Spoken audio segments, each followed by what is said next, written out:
안녕하세요. 로건 천입니다. 예, 복음을 말하다 이어가도록 하겠습니다. 어, 이 로마서는 이제 복음의 설계도 같은 책이에요. 그래서 이제 복음의 관점으로 이렇게 구약 성경을 이렇게 쭉 설명해주고, 그리고 어떻게 이제 하나님의 구속 사역이 이루어졌는지 이제 잘 풀어주는데요. 여기 이제 예수 그리스도의 종 바울은 사도로 부르심을 받아 하나님의 복음의 특정함을 입었으니, 일단 예수 그리스도의 종이라고 바울은 자신을 지칭하고 있어요. 왜 그러냐면은 일단은 바울 같은 경우는 그 사도로서 권위가 그렇게까지 막 인정을 받을 수 있는 그런 베이직은 아니었어요. 왜냐면은 바울은 어쨌든 이제 박해를 했단 말이에요, 교회를 계속.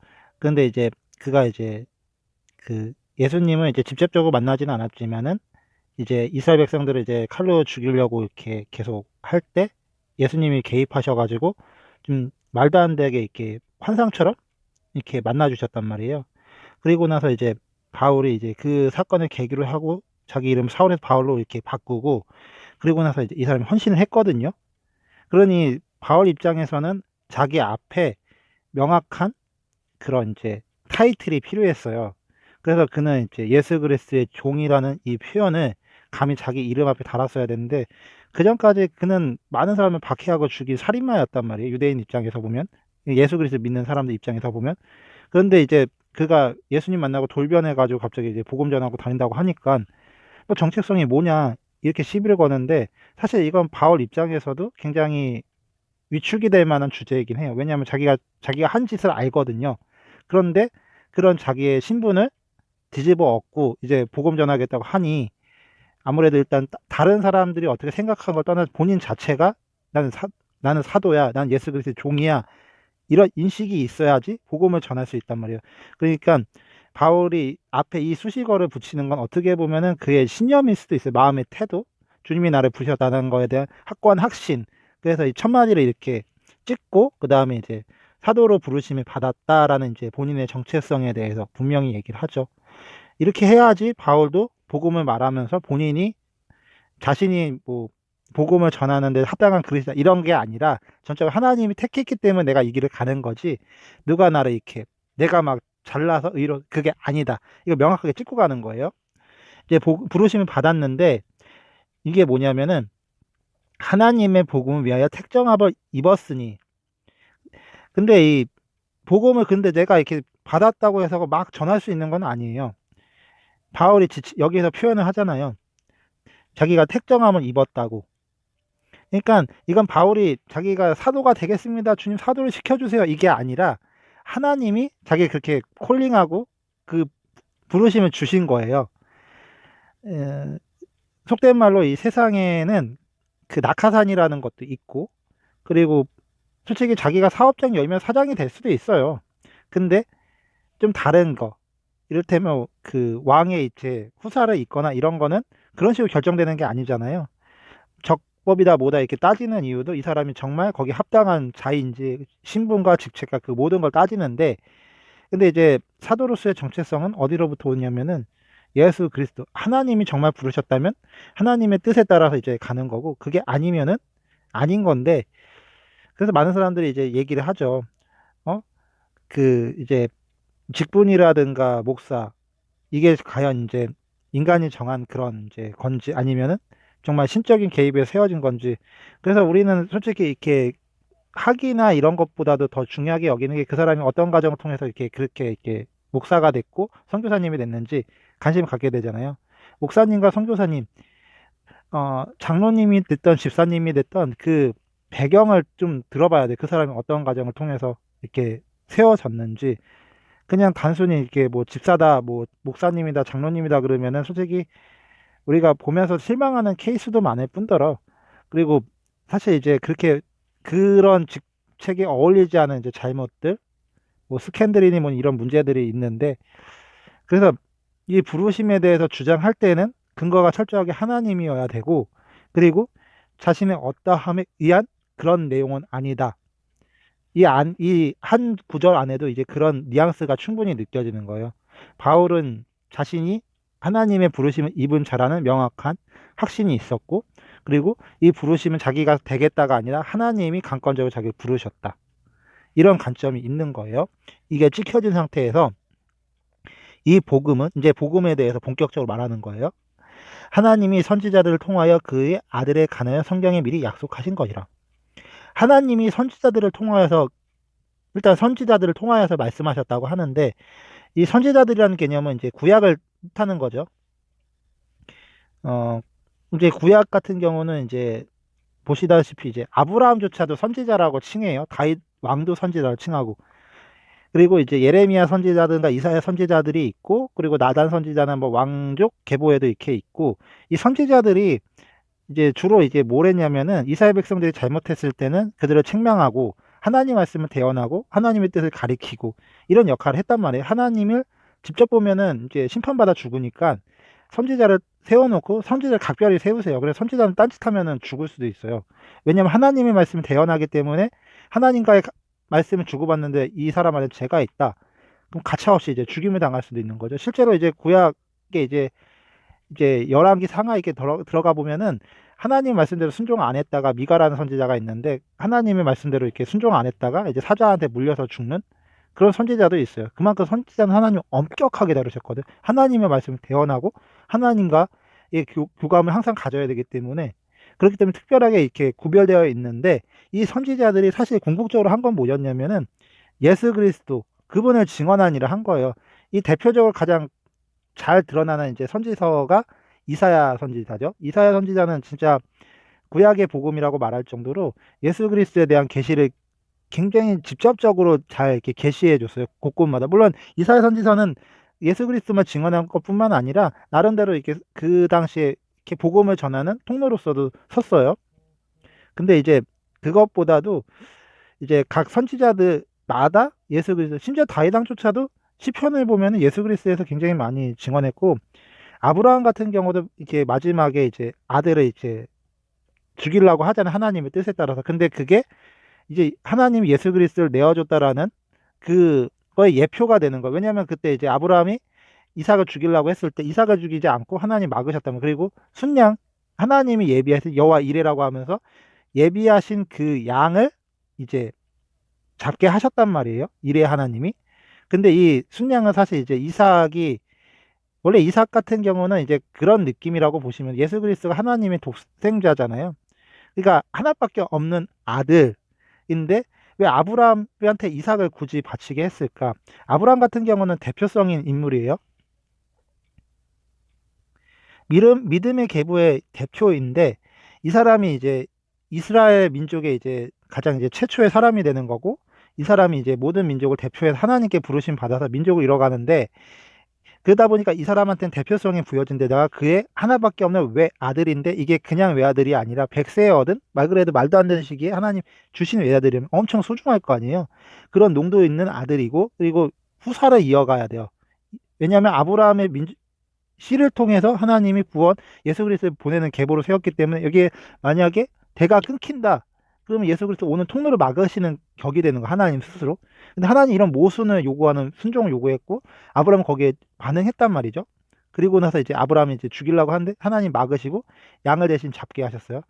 농도는 똑같은 거예요. 아니 농도가 똑같을 수는 없겠죠. 예수 그리스도의 농도가 어떻게 이삭을 잡는 아브라함이 이삭을 죽이는 거랑 하나님이 예수 그리스도 내어주는 거랑은 완전 다른 농도인데 그러나 우리가 부모와 아들 간의 그 마음으로서는 통하는 게 있잖아요.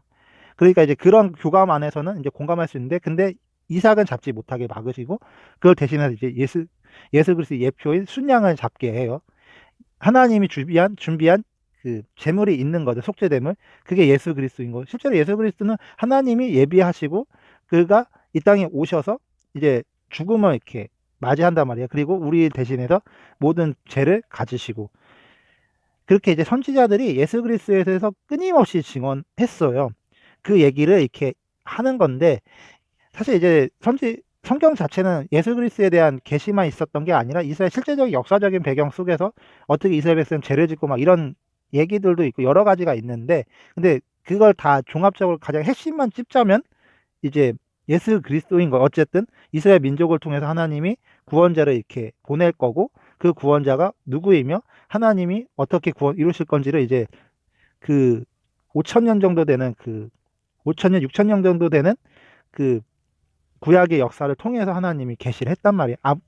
아담부터 해가지고 쭉 어떻게 타락했고, 그러니 이제 그 아들에 관해서 이렇게 계시했다는 말이 맞고요.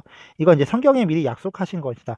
그렇죠. 하나님이 일단 아담이 범죄했을 때 내가 여자의 후손을 보내겠다고 하면서 창세기 3장 15절 말씀을 주시고, 그리고 아브라함 언약 때는 창세기 12장 1절부터 3절까지가 또 내가 너를 저주하고 이제 축복한다 하면서 너가 복의 근원이 될 것이다. 모든 민족이.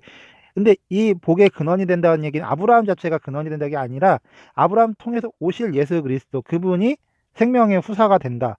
근데 이제 아브라함이 그 민족이기 때문에 아브라함 자체의 그 계보로서 통로로서는 그 가치가 존중이 되는 거죠. 왜냐, 아브라함이 죽어버리면은 예수 그리스도 온다는 통로가 막히는 거예요.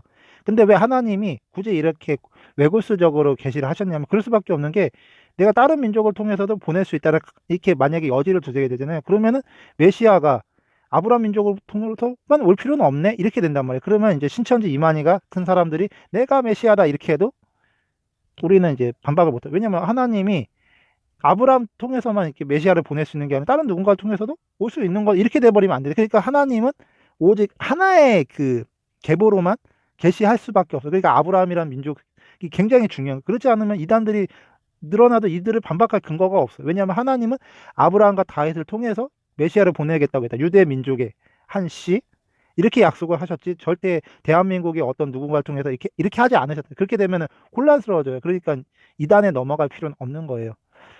어쨌든 그래서 이 약속을 통해서 계속 보내겠다, 이 관점이 있는 거고요. 그리고 이제 그 아들에 관하여 말하면 육신으로는 다윗의 혈통, 방금 제가 말씀드렸던 것처럼 육신, 그러니까 다윗의 혈통, 아브라함과 다윗의 계보라고 이제 마태복음 어쨌든 나오잖아요. 그러니까 예수님은 다른 육신의 통로로 오지 않아서 대한민국의 누구를 통해서 온다? 미국의 어떤 누구를 통해서 온다? 뭐 잉글로색슨족이다, 켈트인이다, 로만 뭐 서구트족이다, 이게 아니라 징기스칸 뭐 이런 게 아니라 다윗 왕의 혈통, 유대 민족의 다윗 왕의 혈통으로 오셨어요. 이건 타협의 여지가 없는 그의 아들에 관하여서 그렇게 말씀하고 계시고요. 그리고 이제 4절 보면은 성결 이제 성결의 영으로는 죽은 자들 가운데서 부활하사, 이게 성령님께서 이제 예수님을 죽었는데 부활시키신 거예요. 예수님은 예수님의 능력으로 부활하신 게 아니에요. 예수님은 단지 제물이 되어 주셨어요. 그분은 하나님이고 하나님과 동등되었으나 동등됨을 취하지 않으시고 오직 모든 사역의 능력을 성령님에 의해서 사용하시고 성령님에 의해서 모든 사역을 펼쳐나가셨어요. 근데 다른 게 뭐냐면, 우리도 성령님이 받잖아요. 근데 우리는 죄인이란 말이에요. 그러니까 예수 그리스도를 믿지 않은 상태에서 성령님이 오시면 심판이에요. 근데 예수님은 별개예요. 예수님 죄가 없으세요. 그러니까 성령님이 직접적으로 오셔도 그분이 십자가에 죽든 안 죽든 상관없이 그분 자체 의로우신데, 문제는 그분이 죽지 않으면 다른 사람들이 구원을 못 얻어요. 의로워질 수가 없어요. 그러니까 성령님 못 오세요. 근데 예수님은 상관없으셔서요. 물론 이제 구약의 선지자들도 성령에 감화돼 가지고 막 예언도 하고 막 능력도 펼고, 삼손 같은 자는 막 때려잡고 막 그런단 말이에요. 근데 이 사람들 온전하지 못해서. 근데도 성령님이 어떻게 같이 있을 수 있었냐? 내주하지는 않으셨어요. 직접 안에 임재해 가지고 있다기보단 외부적인 요한, 실제로 삼손 같은 경우도 한 가지 이제 핸디캡을 주셨던 게 뭐냐면, 머리카락이 없으면은 성령님이 같이 안 하시고 머리카락이 있어야지. 맞지? 영화 나폴레에서 보면 머리카락 잘리면은 이제 머리카락 없으면은 능력 잃잖아요. 왜 그렇게 하셨냐면, 하나님의 어떤 이제 개념을 가지고 이렇게 하신 거예요. 그냥 무조건 향방 없이 역사하신 게 아니라 각 선지자나 이제 사역자들마다 하나님이 어떤 식으로 역사하시고, 그런데 그러나 하나님은 가감하게 그 사람이 잘못했으면 책망하시고 버리기도 하셨어요. 심지어 다윗 왕만 같은 경우도 바세바 번하고 나서는 그가 이제 성령 회복하게 해달라 막 그 기도를 하잖아요. 시편에 50장 이렇게 넘어가면 51장인가 53장인가 보면 이제 시편에 그 바세바 범하고 나서 회개하는 이제 하면서 성령을 다시 회복시켜달라, 그런 식의 이제 시편을 쓰거든요. 그만큼 이제 하나님과의 관계에서 성결과 거룩함이 절대적인데, 사실 타락한 인류는 그렇게 못 살아요. 근데 예수님만큼은 별개란 말이에요. 그분은 하나님으로서 오셨어요. 인간 육체를 입고. 그러니까 죄는 없으세요. 그러니까 하나님과 온전한 관계 안에서 뭐든지 할 수 있고, 그러니까 그분은 죽었을 때도 성령의 영으로 부활할 수 있었어요. 하나님이 그렇게 약속을 하셨으니까. 그러니까 예수 그리스도의 정체성. 그래서 여기 성결이라는 표현을 그래서 굳이 또 쓰는 거예요. 거룩과 예수님은 흠이 없고 죄가 없는 생명이라는 거 그것을 이제 그러니까 성결의 영이시니까 성결한 분이시니까 성결의 영이 오셔서 그게 부활했다라는 이제 관점. 예수님은 절대 거룩하시기 때문에 하나님은 거룩하시기 때문에 거룩하지 않는 자하고 함께 할 수 없는데 우리는 이제 그 예수님의 피값으로 그걸 대속 입었기 때문에 그분의 은혜로서 하나님께 나아가는 거지. 우리 자체는 거룩하진 않아요, 절대.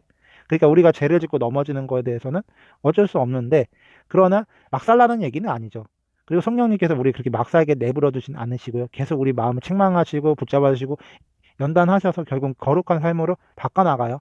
물론 존재의 연약함이 있는데 그거에 흔들리지 않죠. 그러니까 우리는 자신의 이제 병든 그 제된 습성을 따라 살아가는 자가 아니라 끝까지 하나님의 말씀을 붙잡고 끝까지 하루하루 승리하는 삶을 사는 거죠. 어쨌든 이제 그러면서 이제 그 능력으로는 이제 하나님의 아들로 선포되셨다고 이렇게 선언을 해요. 능력으로 하나님의 아들로 선포되셨으니 곧 우리 주 예수 그리스도시다. 하나님의 능력은 이제 죽은 자를 이제 살리시고 뭐 예수님이 잘 보여주셨잖아요. 막 눈먼 자를 고치고 귀머거리를 고치고 일어나는 앉은 병이를 일으켜 세우시고 죽은 자를 부활시키고 물을 막 풍랑을 잠잠히 하고 막 오병이어로 막 먹이고 막 그러셨잖아요. 우리는 이제 물질이 보존된다고 해가지고 그러니까 밀가루를 통해 빵을 만드는 정량이 있단 말이에요. 절대 그 양이 충족되지 않으면은 빵을 못 만들어요. 그 빵을 하나 만드는데 밀가루 몇 그램 이렇게 뭐 몇 그램 이렇게 있어야지 그렇게 등가 교환하듯이 이렇게 만들어지거든요. 근데 예수님 같은 경우는 그런 식으로 안 하고 그냥 오병이요. 기도하고 춥다 하더니 그냥 말도 안 돼요. 그냥 빵에서 빵을 복사를 무한 복제를 해가지고 그래서 이제 5천 명을 넘게 먹이시고 그러셨단 말이에요. 물고기 2마리 가지고 그 뭐 남자만 5천 명이나 했으니까 뭐 신학자들 말로는 뭐 2만 명 정도 될 거라는데 무한 복제해가지고 먹이셨어요. 그분 뭐 여기저기서 막 추수해가지고 막 이렇게 쟁물 배배해가지고 몇 년에 걸쳐서 이렇게 만든 게 아니라 그냥 있는 걸 복제해가지고 만들었어요. 이거는 과학적으로 맞지도 않아요. 그분 무리를 걸으셨어요. 만류인력거치학에서 막 위에서 뭐 사과가 뉴턴이 발견한 게 이게 중력에 의해서 이게 떨어지고 막 그런 거 예수님은 그냥 벽도 뚫고 지나가셨고요.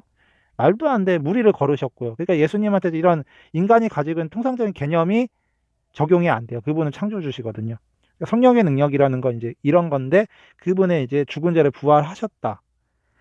왜 근데 이게 중요하냐면요. 죽었는데 부활하셨다가 이단의 특징이 자기의 어떤 막 표적과 이적 같은 거 막 그런 눈속임을 하건데 근데 톡 까놓고 죽었는데 부활은 불가능해요.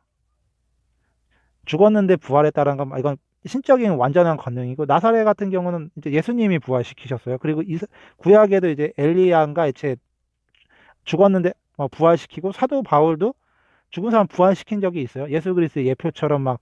근데 이거는 그 사람들이 특별해서가 아니라 성령님이 그냥 그들을 통해서 특별하게 그 민족의 어떤 이제 부각시키기 위해서 그 사람들을 그렇게 쓴 거고 독자적으로 예수님 같은 경우는 누가 따로 부활시킨 사람이 아무도 없어요. 어느 누구도 그렇게 할 수 없었고 성령님께서 그냥 일방적으로 그분을 부활시키신 거예요. 그래서 두드러지게 이분이 정말 메시아이라는 걸 더 확증해주고 이런 관점인 거예요. 그래서 예수 그리스도에 대한 이 절대성은 누구도 모방할 수도 없고 그건 속일 수도 없어요.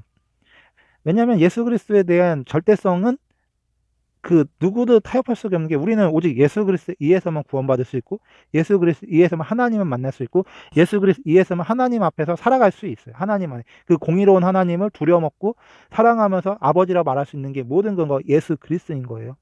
그래서 이제 5절에 보면 이렇게 나오는 거죠. 그로 말미암아 우리가 은혜와 사도의 직분을 받아 그 이름을 위하여 모든 임원 중에 믿어 순종하게 하나니 예수 그리스도 말미암아 우리는 은혜를 입었어요. 그리고 사도의 직분을 얻었다고 하는데 이제 사도의 직분은 이제 사도 바울의 이제 한정돼서 이제 받았다고 하는 거겠지만 근데 우리는 이제 사도적인 이제 삶인 거겠죠. 이 직분은 이제 여기서 이제 우리라고 다수를 표현했어요. 본인을 지칭한 게 아니라 우리가라고 표현했고 은혜와 사도의 직분을 받았다고. 아마 이제 뭐 장로님이나 집사님이나 목사님이나 선교사님이나 어떤 직분이 됐던 그 직분 자체는 하나님이 주신 거고 또 은혜도 우리가 구원을 하나님과 살아갈 수 있는 그런 관계 직분자가 아니라 일상적인 교회의 그 삶뿐만 아니라 일상의 삶이나 그 모든 게 하나님과의 관계잖아요. 근데 이게 은혜로서 주어졌다라는 뜻이죠. 예수 그리스도를 통하여서, 그분을 통하여서, 오직 위에서 설명했던 그분이 아니면 이게 불가능한데 그분 때문에 우리가 이렇게 살아가게 되는 거예요. 그리고 그의 이름을 위하여, 예수 그리스도의 이름을 위하여 우리의 어떠함, 내가 이렇게 해가지고 나를 이렇게 내가 좀 돋보여지는 존재, 그게 아니라 오직 예수 그리스도 때문에 이제 모든 이방인 중에서 믿어 순종하게 하나니. 이게 이제 선교적인 관점이, 사도 바울은 이방인 선교사예요. 사도예요. 유대인들 대상으로 사역한 자가 아니라 이방인들을 대상으로 복음을 전한 사도예요. 그러다 보니까 그의 초점이 명확해요. 향방 없이 복음을 전하는 게 아니라 예수 그리스도를 증언하고 이방인들이 예수 그리스도 믿게 하는 게 목적인 거예요. 유대인들도 마찬가지예요. 유대인 사역도 똑같아요. 예수 그리스도 믿게 하는 게 목적인 거예요. 굳이 얘기하면 이제 안 믿는 민족, 믿는 민족 이렇게 나눌 수도 있겠고, 또 교회 안에 성도, 그리고 교회 밖의 불신자들이라고 할 수 있는데 초점은 똑같아요. 아무리 신앙생활 오래 했고 예수님 먼저 믿었어도 지금 내가 예수님의 말씀을, 그러니까 성경을 안 읽고 기도도 안 하고 교회도 안 섬기고 밖에 나가서 막 도둑질하고 사랑도 안 하고 자기가 살고 싶은데도 막 산다. 그러면 하나님을 안 믿는 거죠, 사실. 이미 그 행실 자체가. 그러니까 예수님도 그 남은 열매를 보면 안다고 하셨듯이 삶을 보면은 알아요. 그 사람이 정말 예수님 믿는지 안. 근데 우리가 함부로 얘기는 안 하는 이유는 그 사람이 어쨌든 하나님이 어쨌든 그 사람의 주인이고 그 사람 하나님이 이끄실 거라고 믿는데, 근데 그건 아셔야 돼요. 그 사람 마음을 그렇게 방종하게 두면은 그대로 죽으면 지옥 갈 수도 있어요. 그러니까 기도는 해주셔야 되고 잘못됐다라는 걸 인지는 하셔야 돼요. 이 사람이 지금 하나님의 뜻대로 못 산다는, 하나님과의 관계가 멀어진 거, 저래 가면 지옥 간다라는 건 인정하고 인지하고 있어야 돼요. 그래야 중보 기도가 돼요. 그리고 뭘 초점으로 해서 뭘 그 사람이 기도해야 될지도 명확해져요. 그냥 향방 없이 그 사람 막 술 마시고 막 자기 멋대로 사는데, 주일도 안 지키고 막 사는데 그 사람 구원받다 이렇게 얘기하시면 안 돼요. 그거 하나님과 아무런 관계없이 그냥 지멋대로 살다가 교회 나갔다는 그런 생각만 가지고 살다가 그냥 지옥에 가게 놔두는 거예요. 하나님 그런 식으로 구원 베풀지 않으세요. 분명히 말하자면 죄에서 돌이켜야 되고 하나님과의 관계 회복해야 되고 그 과정이 있어야 돼요. 그리고 하나님의 뜻에 발맞춰 가야지 그 사람이 정말 예수 그리스도의 구원을 얻는 거지. 아무리 은혜를 베푸셨다고 해도 그 사람이 예수 그리스도 떠나가지고 막 청룡촌에서 뒹굴고 자기가 원하는 대로 막 죄짓고 막 그러면서 막 하나님 욕하면서도 막 사람들 앞에서 막 내가 양을 먹이고. 동아리 같은 영화를 보면 대표적인 게, 그분들 겉으로는 장로님이고 굉장히 걸걸하게 보이지만 말도 안 되는 짓 했단 말이에요. 이런 사람들 보고 구원받았다고 얘기하면 안 돼. 이거 하나님을, 공의를 그냥 욕하는 거예요. 그래서 반드시 삶은 돌이키는 삶을 살아야 되고 하나님의 뜻을 준행하고 지켜고 따라가는 삶으로 가야 돼요. 회개도 그래야 돼요. 그냥 회개했다 안 했다 이게 아닌 거예요. 회개의 목적은 하나님과 관계 회복하는 데 있는 거지, 계속 죄짓고 회개하고 이런 관계를 하나님 원하시는 게 아니에요. 그리고 하나님의 말씀대로 살아가는 게 당장은 어려운 것 같은데, 이게 좀 신앙생활 깊게 하고 오래 하게 되면 이해가 돼요. 신앙생활 잘하는 게 뭐고 반듯하게 하는 게 뭔지. 날마다 죄를 짓는다고 하는데 그렇지도 않아요. 안 믿는 사람이라고 해도 얼마나 선한 양심을 가지고 살아가는지 몰라요. 근데 그 사람들이 주장하는 선한 삶이라는 건 행위로서 구원을 얻는다라는 관점 때문에 우리가 인정을 안 하는 거예요. 우리는 행위로서 구원받는 게 아니에요. 은혜로서 구원을 받는 거예요. 왜냐하면 내가 지금 당장 착하게 살았어도 과거에 죄를 진 걸 하나님이 눈 갈아주시는 분이 아니시에요. 내가 이거를 이렇게 선행을 많이 했으니까 이 예전에 죄진 걸 덮어줄 수 있는 거 아닙니까? 그렇게 안 덮어주세요. 분명히 말하지만 예수 그리스도에서 구원을 받지 못하면 아무리 유대인들이 맨날 같이 제사를 드려도 삶이 안 바뀌어요. 1차적으로 성령님이 오셔서 삶을 안 바꿔주십니다. 그리고 2차적으로는 삶을 바꿔주는 과정에 있어서 전적 우리의 동의가 있어야 되는데 동의가 없다? 그러면은 성령님 손 못 대. 왜냐면 자유의지를 주셨기 때문에 그렇게는 안 되거든요.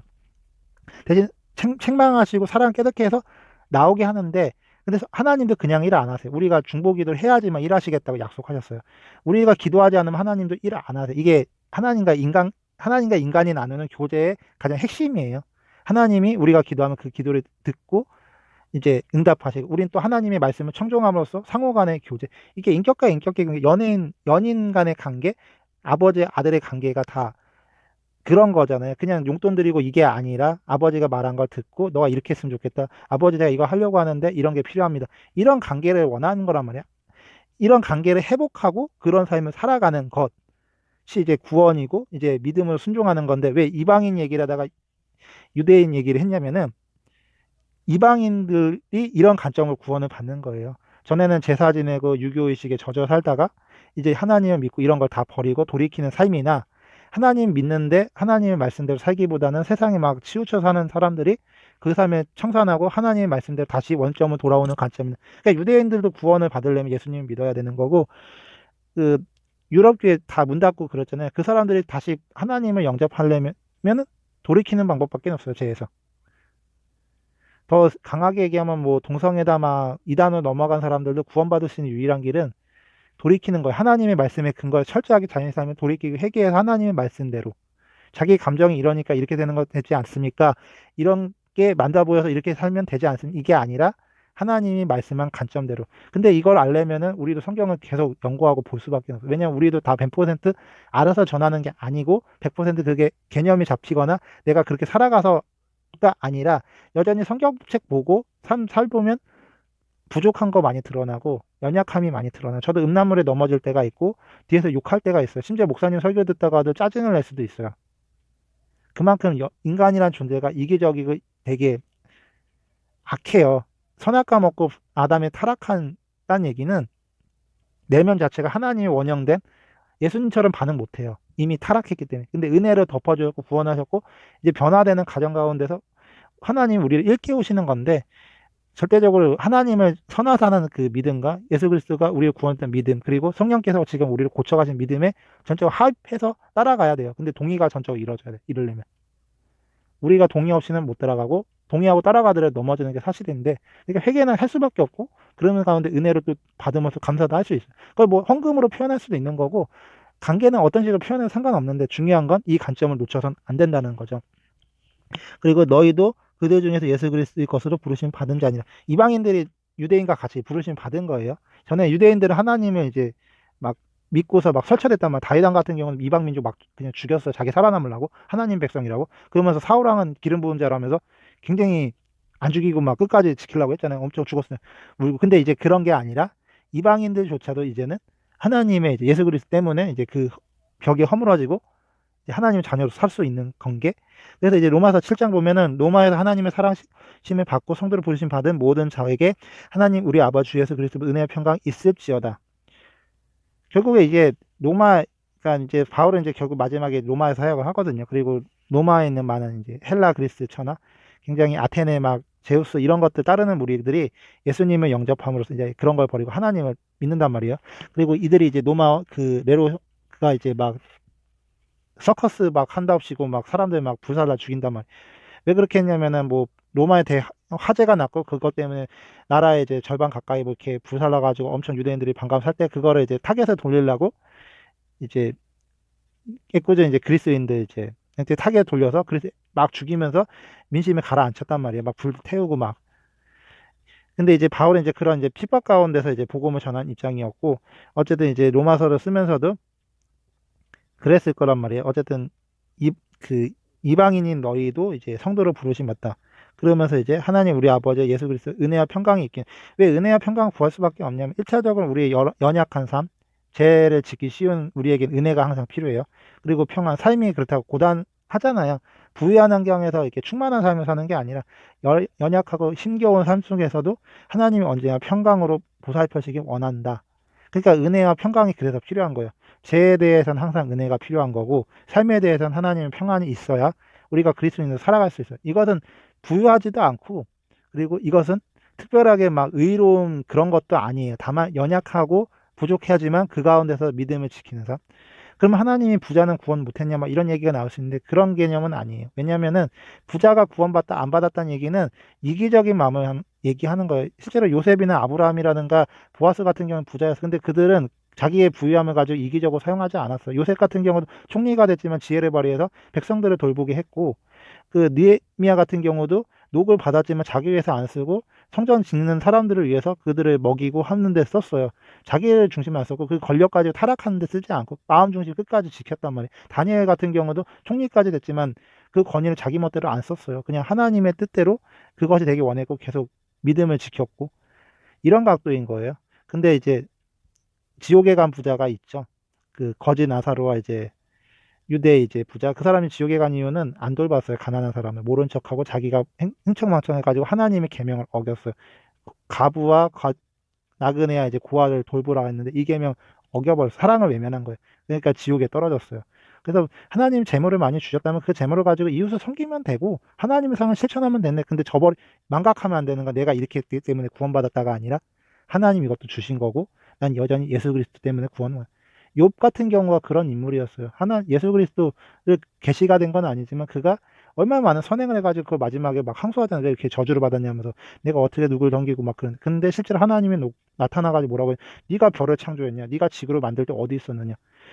우리는 막 대단한 업적이라고 하면 막 신대를 발견한 거, 막 성을 막 재건한 거, 그리고 막 어려운 사람 도와주고 막 이런 거 하는데 하나님은 지구를 주셨어요. 온 우주를 주시고 태양을 운행하게 하시고 이런 걸 그냥 공짜로 주신단 말이에요. 하나님 앞에서 인간의 의가 아무 커봤자 아무것도 아니라 하나님 태양을 주셨어요. 공기를 주셨고 개념 자체가 내가 옆집 사람한테 조금 먹을 거 좀 갖다 주고 막 그런 거 아니면 뭐 막 몇 억씩 자선 기부한 거 지구를 주셨는데 터지를 주시고 그 농업을 할 수 있는 그리고 기술력과 이런 것들 갖출 수 있는 모든 걸 주신 이 하나님의 의 앞에 누가 그리고 군대를 일으켜 가지고 내가 막 이런 힘을 얻다 하나님 마지막에 불을 내리셔 가지고 온 우주를 소멸시키실 거예요. 하나님 앞에서 어떤 인류의 가문명으로도 당연히 수 없어요. 태양 1도만 옮겨도 인류가 그냥 타서 다 없어져요. 소멸해요. 기적적으로 돌고 있는 거예요.